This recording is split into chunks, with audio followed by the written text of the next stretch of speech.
ഈ ചിത്രത്തിൽ കാണുന്ന വ്യക്തിയെ നിങ്ങൾക്ക് പലർക്കും പരിചയമുണ്ടായിരിക്കും അല്ലേ? ഇതാണ് മലാല യൂസഫ്സായ്. പെൺകുട്ടികളുടെ വിദ്യാഭ്യാസത്തിന് വേണ്ടി നിലകൊണ്ട ഒരു പാകിസ്ഥാനി ആക്ടിവിസ്റ്റാണ് മലാല. മലാലയെക്കുറിച്ച് എല്ലാവരും കേട്ടിരിക്കും. ചെറുപ്പത്തിലെ തന്നെ അച്ഛൻ്റെ ആശയങ്ങളോട് പൊരുത്തപ്പെട്ടുകൊണ്ട് അവൾക്ക് ഉയർന്ന മൂല്യമുണ്ടായിരുന്നു. ആ മൂല്യത്തിന് വേണ്ടി അവൾ നിലകൊണ്ടു. താലിബാൻ സ്വാത് താഴ്വരയിലാണ് അവൾ ജനിച്ചു വളർന്നത്. താലിബാൻ അവിടെ കീഴടക്കി പെൺകുട്ടികളുടെ വിദ്യാഭ്യാസം അവിടെ ബാൻ ചെയ്തപ്പോൾ അതിന് എതിരെ അവൾ ആദ്യം BBC-യിൽ ഗുൽ മക്കായ് എന്ന പേരിലാണ് എഴുതി തുടങ്ങിയത്. പിന്നീട് അവളുടെ ഐഡന്റിറ്റി വെളിപ്പെടുത്തുകയും അങ്ങനെ താലിബാൻകാരുടെ നോട്ടപ്പുള്ളിയാവുകയും ചെയ്തു. 15-ാം വയസ്സിൽ അവൾ പരീക്ഷ കഴിഞ്ഞ് തിരിച്ചു വന്നുകൊണ്ടിരിക്കുമ്പോൾ സ്കൂൾ വാനിൽ ചാടിക്കയറി ഭീകര ആരാണ് മലാല എന്ന് ചോദിച്ച് അവളുടെ നെറ്റിയിലേക്ക് നിറയൊഴിക്കുകയാണ് ഉണ്ടായത്. വളരെ മാസങ്ങളുടെ കഠിന പരിശ്രമത്തിലൂടെയും പലവിധ സർജറികളിലൂടെയും അവൾ ജീവിതത്തിലേക്ക് തിരിച്ചു വന്നു. കാരണം ലോകം മുഴുവൻ അവളുടെ കൂടെ പ്രാർത്ഥനയായി ഉണ്ടായിരുന്നു.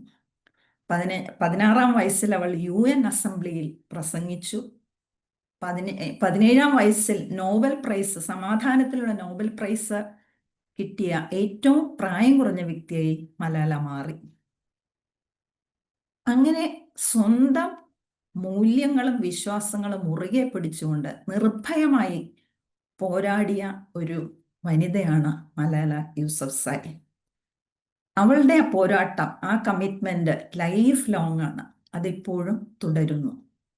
എത്ര ഓത്തന്റിക് ആയിട്ടുള്ള ഒരു പേഴ്സണാലിറ്റിയാണ് മലാല എന്ന് നോക്കൂ. ഇതാണ് നമ്മുടെ ഇന്നത്തെ ടോപ്പിക്, പവർ ഓഫ് ഓത്തന്റിസിറ്റി. മലയാളത്തിൽ ഇതിന് ആധികാരികത എന്നാണ് പറയുന്നത്. ഇതിനെക്കുറിച്ച് പറയുമ്പോൾ ഉദാഹരണമായി മലാല തന്നെയാണ് എൻ്റെ മനസ്സിലേക്ക് ആദ്യം വന്നത്. വിഷയത്തിലേക്ക് കടക്കുന്നതിന് മുമ്പ് നമുക്ക് ഒരു കോട്ട് പരിശോധിക്കാം. Authenticity is the alignment of head, mouth, heart and feet. That is, thinking, saying, feeling and doing the same thing consistently. Lance Secretan എന്ന ബ്രിട്ടീഷ് കനേഡിയൻ ഓത്തർ പല ബിസിനസ് ബുക്കുകളും എഴുതിയിട്ടുള്ള ഒരു വ്യക്തിയാണ്. അതുപോലെ ലീഡർഷിപ്പ് തിയറിയൊക്കെ കൊണ്ടുവന്ന ഒരു വ്യക്തിയാണ് ലാൻസ്.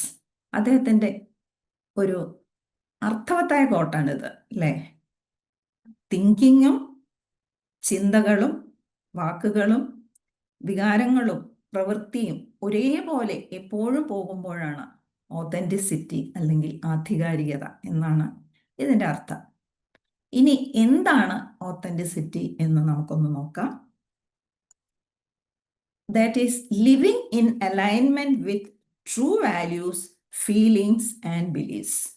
എന്താണോ നമ്മൾ സത്യം അല്ലെങ്കിൽ യാഥാർത്ഥ്യം ആയിട്ടുള്ള നമ്മുടെ മൂല്യങ്ങളും നമ്മുടെ വികാരങ്ങളും നമ്മുടെ വിശ്വാസങ്ങളും ഐക്യപ്പെട്ട് ജീവിക്കുക, അതിനോട് ചേർന്ന് പോവുക, ഒരു ഹാർമോണിയസ് വേയിൽ പോവുക എന്നുള്ളതാണ് ഓതന്റിസിറ്റി കൊണ്ട് അർത്ഥമാക്കുന്നത്. നിങ്ങൾ ഉപജീവനത്തിനായി എന്തു ചെയ്യുന്നു, അല്ലെങ്കിൽ എത്രമാത്രം സ്വത്ത് സമ്പാദിച്ചിട്ടുണ്ട്, ഇപ്പോൾ നിങ്ങൾ എന്ത് പൊസിഷനിലാണ്, ഇതൊന്നുമല്ല ഇവിടെ പ്രസക്തി. ഇവിടെ പ്രസക്തി who you are at the deepest core എന്നുള്ളതാണ്. അതായത് not being perfect, it is about being real. നമ്മൾ പെർഫെക്റ്റ് ആവുക എന്നുള്ളതല്ല, റിയൽ ആയാൽ മതി. ഇംപെർഫെക്ഷൻസ് ധാരാളം കാണും, പക്ഷേ നമ്മൾ റിയൽ ആണോ, അതാണ് ഓതന്റിസിറ്റിയിൽ നോക്കുന്നത്. Saying what you mean and meaning what you say. പറയുന്നത് എന്താണോ അത് തന്നെയാണ് അർത്ഥമാക്കുന്നത്, പറയുന്നതൊന്നും അർത്ഥം വേറൊന്നുമല്ല. ഇതാണ് ഓതന്റിസിറ്റി. ഇനി ഇതിൻ്റെ ലക്ഷണങ്ങൾ നമുക്കൊന്ന് പരിശോധിക്കാം. Science of authenticity. ഒന്നാമത്തേത്, you speak and act with inner clarity എന്നുള്ളതാണ്. നമ്മുടെ ചിന്തകളും വികാരങ്ങളും മൂല്യങ്ങളും മനസ്സിലാക്കിക്കൊണ്ട് ദിശാബോധത്തോടെയും വ്യക്തതയോടെയും സത്യസന്ധമായും ആശയവിനിമയം നടത്തുന്നു. നമ്മൾ പറയുന്നതും പ്രവർത്തിക്കുന്നതും വളരെ വ്യക്തതയോടെയാണ്. അടുത്തത് not driven by approval or fear എന്നുള്ളതാണ്. ഇവിടെ മറ്റുള്ളവരുടെ അപ്രൂവൽ, നമ്മളെപ്പോഴും എക്സ്റ്റേണൽ വാലിഡേഷൻ അല്ലേ, അത് നമുക്കിവിടെ ഒരു ഭയവുമില്ല. കാരണം നമ്മുടെ മൂല്യങ്ങളിൽ നമുക്ക് ഉറച്ച വിശ്വാസമുണ്ട്, അതുകൊണ്ട് തന്നെ നമുക്ക് ആത്മവിശ്വാസമുണ്ട്. ഇവിടെ ഓട്ടോണോമിയുണ്ട്, സ്വാതന്ത്ര്യമുണ്ട്. മൂന്നാമത്തേത് feel aligned and at peace within എന്നുള്ളതാണ്. നമ്മൾ ഈ ഉള്ളിലുള്ള ബോധ്യം, വിശ്വാസം, മൂല്യം ഇതിനോട് ചേർന്ന് ഐക്യത്തോടെ പോകുന്നത് കൊണ്ട് നമുക്ക് ഉള്ളിലൊരു ശാന്തതയാണ് അനുഭവപ്പെടുന്നത്. സത്യസന്ധമായി തീരുമാനങ്ങൾ എടുക്കാനും കഴിയുന്നു. അവസാനമായി yes means yes and no means no. നിങ്ങളുടെ അതേ എന്ന് പറഞ്ഞാൽ അതേ എന്ന് തന്നെയാണ് അർത്ഥം. ഇല്ല എന്ന് പറഞ്ഞാൽ അല്ല എന്ന് പറഞ്ഞാൽ അല്ല എന്ന് തന്നെയാണ് അർത്ഥം. ഇതാണ് ഓതന്റിസിറ്റിയുടെ 4 പ്രധാന ലക്ഷണങ്ങൾ. അതായത് നമ്മൾ പറയുന്നതും പ്രവർത്തിക്കുന്നതും വളരെ വ്യക്തതയോടുകൂടിയാണ്. നമുക്ക് ഒരു എക്സ്റ്റേണൽ വാലിഡേഷനെ കുറിച്ചോ അപ്രൂവലിനെ കുറിച്ചോ ഒന്നും ഒരു ഭയവുമില്ല. നമ്മൾ നമ്മുടെ ഉള്ളിലുള്ള മൂല്യങ്ങളുമായി ഐക്യപ്പെട്ടു പോകുന്നതുകൊണ്ട് ഒരു ഇന്നർ ഹാർമണി ആൻഡ് പീസ് ഉണ്ട്. നമ്മുടെ യെസ് എന്ന് പറഞ്ഞാൽ യെസ്, നോ എന്ന് പറഞ്ഞാൽ നോ തന്നെയാണ്. ഇനി ഇങ്ങനെയൊക്കെ ആവണം എന്നാണെങ്കിലും പല തടസ്സങ്ങളും നമ്മളെ ഓതന്റിസിറ്റിയിൽ നിന്ന് വിലക്കുന്നുണ്ട്. ആ തടസ്സങ്ങൾ എന്തൊക്കെയാണെന്ന് നമുക്കൊന്ന് നോക്കാം. ഒന്നാമത്തേത് fear of judgement and rejection. നമുക്ക് ഒരു മറ്റുള്ളവർ നമ്മളെ വിധി കൽപ്പിക്കുമോ, ജഡ്ജ് ചെയ്യുമോ എന്നുള്ളൊരു പേടിയാണ്. അതുകൊണ്ട് തന്നെ ഒറ്റപ്പെടുത്തുമോ. നമുക്ക് സത്യം അറിയാം, പക്ഷെ ആ സത്യം ഞാൻ പറഞ്ഞാൽ എങ്ങനെയാണ് മറ്റുള്ളവർ അത് എടുക്കുക എന്നുള്ള ഒരു ഭയം ഉണ്ടാവുന്നു. അതുകൊണ്ട് തന്നെ ഒതന്റിക് ആവാൻ പറ്റുന്നില്ല. രണ്ടാമത്തേത് ഒരു സമൂഹം കൽപ്പിച്ച ഒരു ചട്ടക്കൂടുണ്ട്. ഇങ്ങനെയാണ് പറയേണ്ടത്, ഇങ്ങനെയാണ് ചെയ്യേണ്ടത് എന്ന് പറയുന്നതിലേക്ക് നമ്മൾ ആ സങ്കല്പത്തിലേക്ക് ഫിറ്റ് ചെയ്യാൻ നമ്മൾ ആഗ്രഹിക്കുമ്പോൾ നമുക്ക് നമ്മളിലുള്ള മൂല്യങ്ങളെ മുറുകെ പിടിക്കാൻ കഴിയുന്നില്ല, ഒതന്റിക് ആവാൻ പറ്റുന്നില്ല. മൂന്നാമതായി നമുക്ക് മുൻകാല ആഘാതങ്ങൾ, പാസ്റ്റ് ട്രോമാറ്റിക് എക്സ്പീരിയൻസ് കൊണ്ട് നമ്മിലുള്ള വിശ്വാസവും മറ്റുള്ളവരിലുള്ള വിശ്വാസവും നമുക്ക് നഷ്ടപ്പെട്ടിരിക്കുന്നു. അതുകൊണ്ട് തന്നെ നമുക്ക് ആത്മവിശ്വാസമില്ല, പറയാൻ കഴിയുന്നില്ല. നമുക്കുള്ള വിശ്വാസക്കുറവ് കൊണ്ട് തന്നെ നമുക്ക് സത്യം യാഥാർത്ഥ്യത്തിലേക്ക് വരാനും അതുപോലെ പ്രവർത്തിക്കാനും കഴിയുന്നില്ല. നാലാമത്തേത് ലാക്ക് ഓഫ് കോൺഫിഡൻസ്. ആത്മവിശ്വാസമില്ല, അല്ലെങ്കിൽ സ്വയം ഒരു സംശയമാണ്. എല്ലാ കാര്യത്തിനും സംശയമാണ്. ഞാൻ അങ്ങനെ ചെയ്താൽ ശരിയാകുമോ, എങ്ങനെയാണ് മറ്റുള്ളവർ കരുതുക എന്നൊക്കെയുള്ള ഒരു വിശ്വാസമില്ലായ്മ കൊണ്ടും നമുക്ക് ഒതന്റിക് ആവാൻ പറ്റുന്നില്ല. അപ്പോൾ ഈ 4 ഘടകങ്ങൾ നമ്മളെ ആ ആധികാരികതയിൽ നിന്ന് വിലക്കുന്ന ഘടകങ്ങളാണ്. അതായത് മറ്റുള്ളവർ നമ്മളെ ജഡ്ജ് ചെയ്യുമോ, ഈ സമൂഹം നൽകുന്ന ചട്ടക്കൂടിൽ നിൽക്കേണ്ടതായിട്ടുള്ള ഒരു ആവശ്യകത, അല്ലെങ്കിൽ മുൻകാല ആഘാതങ്ങൾ, ആത്മവിശ്വാസമില്ലായ്മ.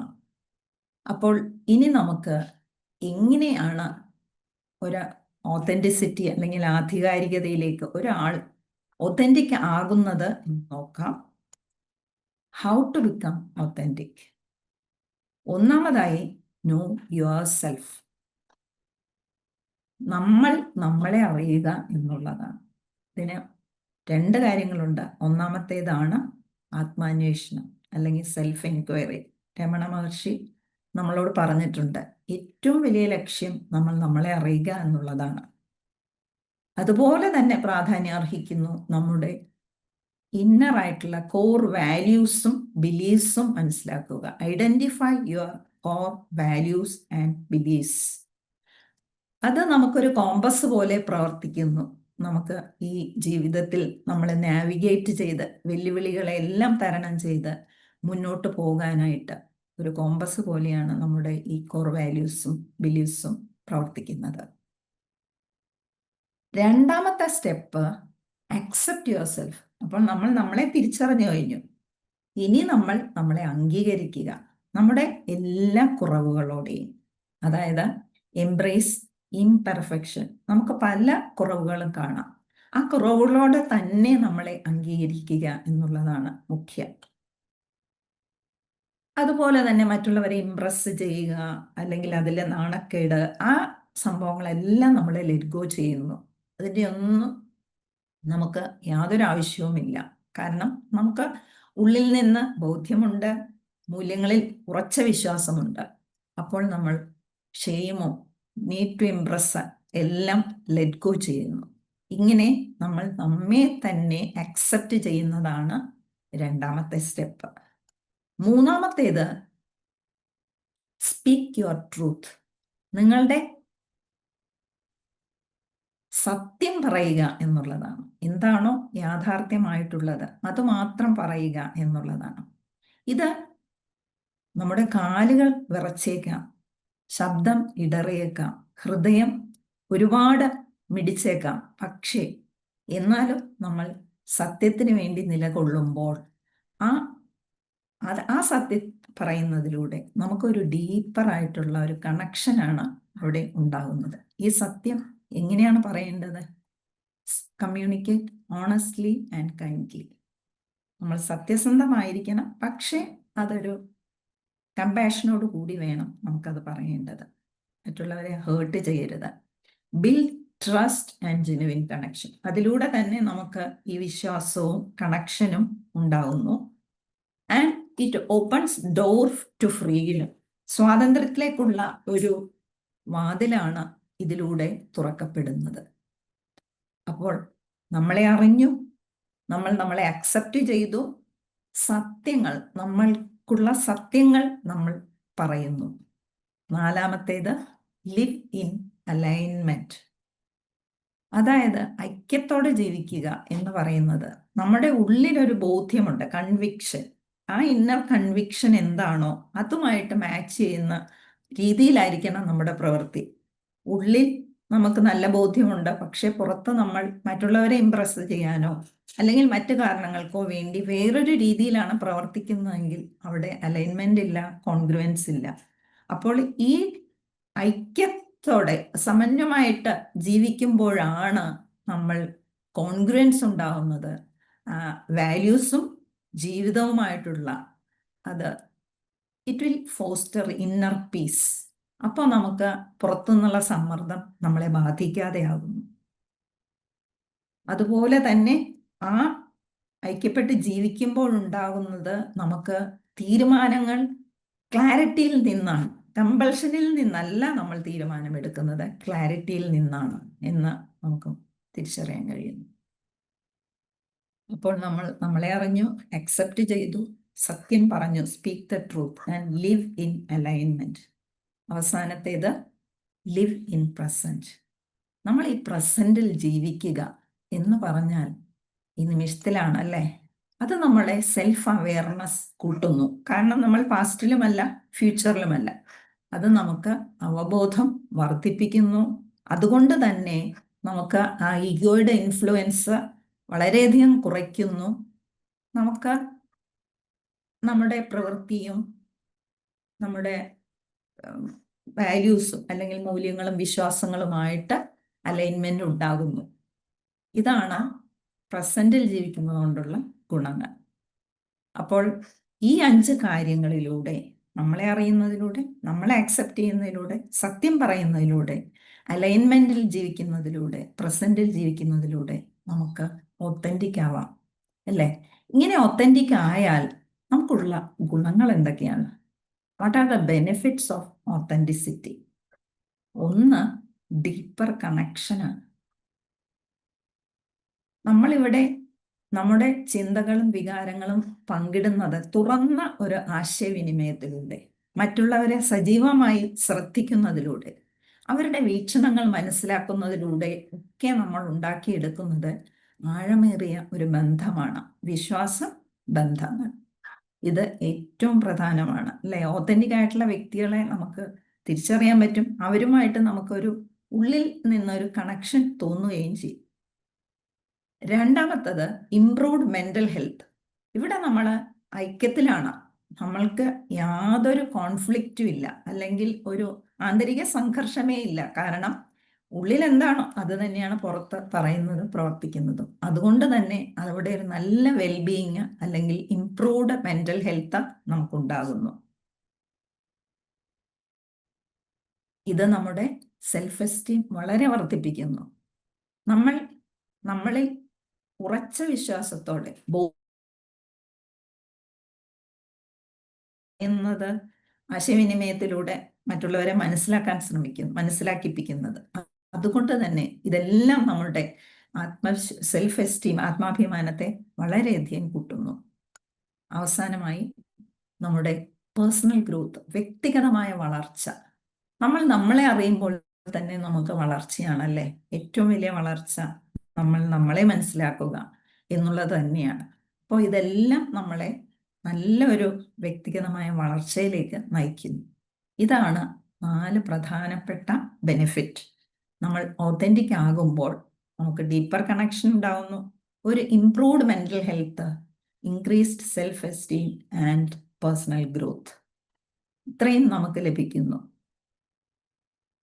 The privilege of a lifetime is to become who you really are എന്നാണ് കാൾ യുങ്, പ്രസിദ്ധനായ സൈക്യാട്രിസ്റ്റും സൈക്കോളജിസ്റ്റും അനലറ്റിക്കൽ സൈക്കോളജിയുടെ ഫാദർ എന്നറിയപ്പെടുന്ന കാൾ യുങ് പറഞ്ഞിരിക്കുന്നത് അല്ലേ? ഒരു ജീവിതത്തിൽ ലൈഫ് ടൈമിൽ നമുക്ക് അച്ചീവ് ചെയ്യാവുന്നത് ഒരു പ്രിവിലേജ് എന്ന് പറയുന്നത് നമ്മൾ ആരാണെന്ന് നമ്മൾ അറിയുക. നീ ആരാണെന്ന് നീ അറിഞ്ഞില്ലെങ്കിൽ പിന്നെ ജീവിച്ചിട്ട് എന്താണ് അർത്ഥം അല്ലേ? വളരെ ശരിയാണ്. അപ്പോൾ നമുക്ക് ഇനി നമ്മൾ കേട്ട കാര്യങ്ങൾ മെഡിറ്റേഷനിലൂടെ നമുക്കൊന്ന് ഉറപ്പിക്കാം.